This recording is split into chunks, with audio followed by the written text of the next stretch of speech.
Hello বন্ধুরা, আমি আজ এই ভিডিওতে প্রেম, ভালোবাসা এবং মায়া এই তিনটে বিষয় নিয়ে কথা বলবো। প্রেম এবং ভালোবাসা এবং মায়া এই তিনটে একটা আরেকটার সাথে কানেক্টেড। আপনি জানেন, যার জীবনে প্রেম আসে তার জীবনটা অনেক রঙিন হয়ে যায়। মানে প্রেম মানে হচ্ছে দুজন মনের একটা কানেকশন। সেটা হলো, ধরেন আপনি কাউকে প্রেম করছেন, কাউকে প্রেম করেন, আপনার ইচ্ছা সে দাম দেবে, আপনি তার ইচ্ছার দাম দেবেন।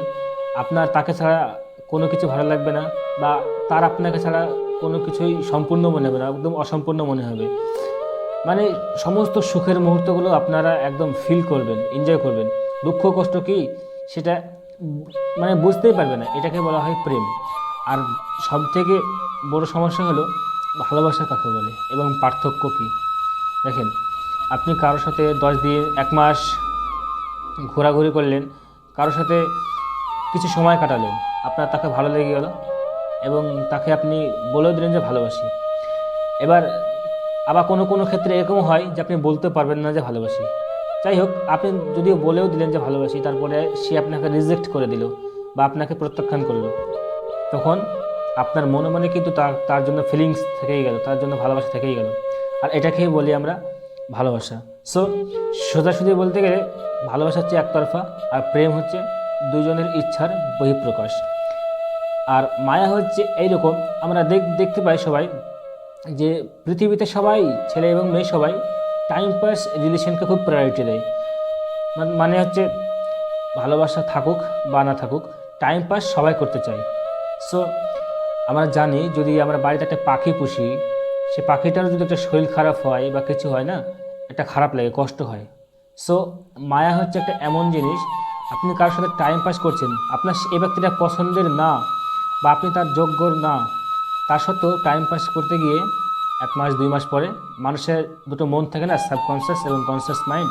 সো আপনার তার সাথে কাটানোর সময়গুলো সাবকনসিয়াস মাইন্ড ধরে নেয়, আর এই কারণে তার উপরে আপনার মায়া বসে যায়।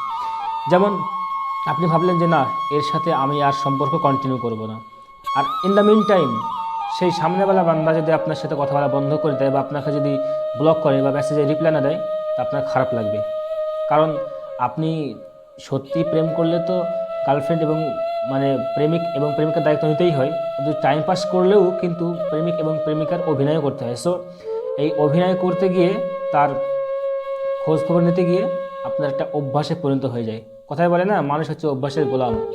সো এইভাবে করে যখন সে বন্ধ করে দেবে কথা বলা, তখন আপনার মনে এইখানে একটা খারাপ লাগবে, কষ্ট লাগবে, ধাক্কা লাগবে যে কি হলো তার, কেন আমার সাথে এমন করছে। আর এটাকে আমরা বলি মায়া। পরিশেষে আমি একটাই কথা বলবো, আমাকে যদি পার্সোনালি জিজ্ঞেস করা হয় তাহলে কোনটা ভালো, আমি বলবো কোনোটাই ভালো না। তারপরেও কারো বেকার ফালতু মায়ায় জড়িয়ে নিজের জীবনটা না নষ্ট করে, বা নিজের ভিতরে একতরফা ভালোবাসা না চেপে রেখে, যদি সম্ভব হয় কাউকে প্রথমেই বলে দাও, প্রথমেই বলে দিয়ে যদি প্রেম করতে ইচ্ছা হয় তাহলে তার সাথে প্রেম করো, মানে তার দিওয়ানা হও। বাট একতরফা ভালোবাসা মনের ভিতর পুষে রেখে, নিজের যন্ত্রণা বুকের ভিতরে না রেখে, বা কারো ফালতু মায়ায় না জড়িয়ে নিজের জীবনটাকে নষ্ট করো না। That's it. এটাই আমার moral of the story. So এই কথাগুলো কেমন লাগলো কমেন্টে জানাবেন। আর এই ধরনের ভিডিও দেখতে হলে চ্যানেলটিকে সাবস্ক্রাইব বা পেজটিকে ফলো করবেন।